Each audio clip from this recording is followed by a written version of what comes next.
네, 금쪽 같은 내 새끼 진행자로 더 익숙한 분이죠. 배우 신혜라 씨 이야기입니다. 차인표 씨의 부인이기도 하죠. 두 딸을 입양해서 그야말로 금쪽 같은 내 새끼를 키우고 있는 배우 신혜라 씨의 이야기. 잠시 만나보시죠.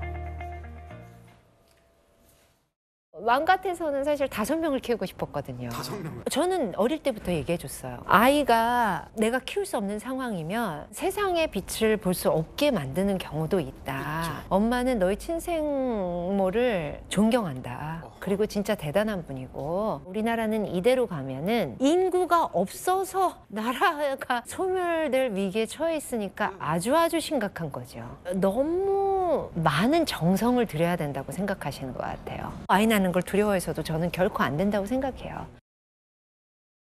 우리가 드라마를 보면 출생의 비밀 그래서 절대 입양을 해오면 끝까지 숨기다가 나중에 적발이 되고 또 부모가 자식 간에 갈등이 되고 이런다고 하는데 솔직하게 얘기를 했다고 하네요. 오히려 그것이 더 건강한 모습이 아닌가 싶은 생각도 드는데요. 신혜라 씨 가슴으로 나온 두 딸을 지금 키우고 있는 걸로 굉장히 유명한데 어릴 때부터 그렇게 얘기를 해줬다고 해요. 너희 친엄마는 너희를 버린 게 아니라 10달 동안 품고 낳은 정말 대단하신 분이라고 그렇게 가르쳐서 이 아이들도 정서적으로 굉장히 건강하게 자라고 있다는 거예요. 그런데 우리가 입양에 대해서 굉장히 좀 고민을 해봐야 되는 부분이 지금 출산율 문제 때문에 인구 절벽이다. 이거 어떻게 해야 되느냐. 인구 감소의 위기 이런 얘기 많이 하지 않습니까?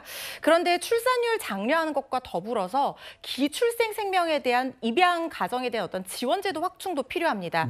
지금 2018년에 국내외 입양 합해서 681건인데 지금 2022년에는 절반 정도인 324건으로 줄고 있어요. 많이 줄었네요. 그렇습니다. 이게 절반 정도 줄어든 게 이렇게 줄어든 이유가 입양하는 아이들이 없어서 다 잘 키워서 그런 게 아니고요. 보육원이나 이런 데를 전전하면서 제대로 된 사회적인 보호망 속에서 자라지 못하는 아이들이 많기 때문에 입양 건수 자체가 줄어들고 있다는 거예요.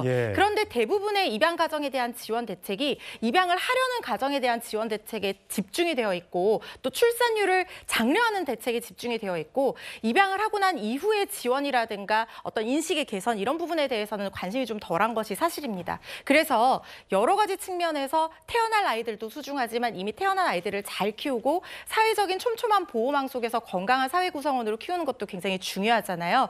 이런 부분에 대해서 인식의 제고와 또 제도 개선이 필요하지 않은가 싶습니다. 사실 뭐 옛날 말에 남의 자식 키우는 게 참 쉽지 않다라는 얘기가 있는데 신혜라 씨 참 대단하신 것 같아요. 뭐 보면 여력이 되면 더 키우고 싶다고 얘기를 하더라고요. 네, 여력이 되면 더 키우고 싶다고 얘기도 하고요. 또 이미 있는 아이들도 잘 키우는 것도 중요하고 또 어렸을 때부터 이렇게 입양된 거를 알게 되면 원래 있던 이 큰아들은 또 신혜라 씨와 차인표 씨 부부 사이에서 태어난 아들이거든요.